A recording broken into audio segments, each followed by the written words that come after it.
Hey, I'm Brandon from Plantless, and just had a friend returning from a camping trip, text us earlier today and say they had a little bit of a scare on the way out of town. They actually had two blowouts within a couple miles of each other, and it pushed me to share my story, my family story of what led us to buy a passenger van and convert it into a camper van. And we've had a history with campers. We've had fifth wheels, tag-alongs, pop-ups, rooftop tents, everything. Lived in some for short times while we were in between buying and selling a home. So a lot of travel time with different methods or variants of campers. And we ended up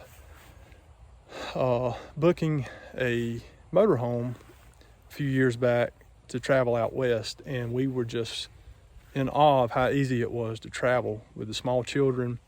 Pull up in a site, you're there, no unhooking anything, ready to go, you pull out. So as soon as we got back, we says, we want a motorhome. So we started looking, Class A's, Class C's, Class B's, all the different variants. And while we were actually in that process, we were out of town with our camper at the time, which was a tag-along, and we witnessed an accident with a Class A diesel pusher where the motorhome was in front of us. It had a tire blowout. It caused it to veer off the roadway, and once it did, it went down into a row of trees and brush and disintegrated, utterly disintegrated. And unfortunately, an occupant of that vehicle ended up losing their life. They were seat belted, as was the other passenger in the motorhome, but the thing absolutely busted apart like a box of matches. It just split apart. And we did try to help out at the scene, and all I saw with the motorhome was OSB board, foam insulation, fiberglass, and a Class C. I personally did not see any type of structural frame or in anything that looked like it would have any integrity of the cab during an accident, and I became really concerned about that. Even for the occupants in the back of the motorhome, the furniture was on the roadway, the couch, everything was outside of it. If there had been any passengers in the back of the motorhome, they would have been ejected as well.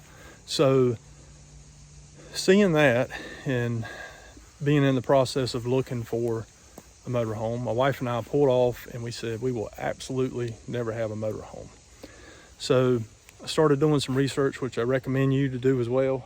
And Winnie, our dog, she loves running in the van. As you can see, these guys are seeing what I'm up to. But as we started looking into actual crash worthiness related to recreational vehicles, we got concerned. And so we decided to go another route. And we wanted a commercially produced vehicle that was built to carry passengers that we could convert into a camper van. So we ended up going with a Mercedes Sprinter passenger van. A couple reasons for that. I wanted a factory installed seat. We traveled with two small girls, and I wanted to feel like they were safe. I wanted a cab that was structural and that was built to carry passengers. I wanted seats that were designed to go in that vehicle, that had been tested in that vehicle. I know there's a lot of third-party vendors. They probably make great seats in it. My kids are going to ride in a factory designed seat that the engineer that designed the vehicle said was safe to be in there. Another part of that is if you look at any campers, Class C's, Class A's, and I know a Class C usually has a commercially available cab that's from a truck or some type of truck frame. But past that, once you get past that on a C, you're still dealing with plywood, fiberglass, foam insulation.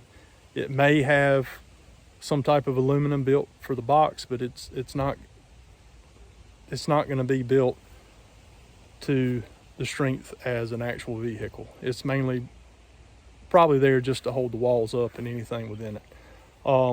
So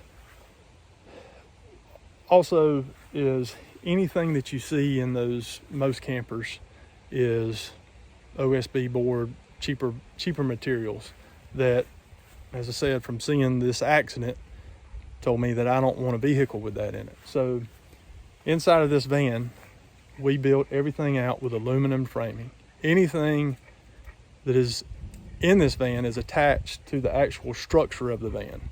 The cabinets, the kitchen area, the bed in the back, everything is hard mounted within the van. So if we are involved in an accident, hopefully the metal brackets, the aluminum will at least stay in place and not disintegrate. So that's the short story of what led us to purchase this van, build it out, have a safe vehicle to travel for our family. Urge everybody to, if you're looking, campers, motorhomes, vans, or anything, do your own research. Get what you feel is safe for your family to build in. This is what I felt was the safest thing as a recreational vehicle for us to travel in. So I appreciate you watching. If you got any questions, you can put them on the box down there. And yeah, safe travels. Thank you.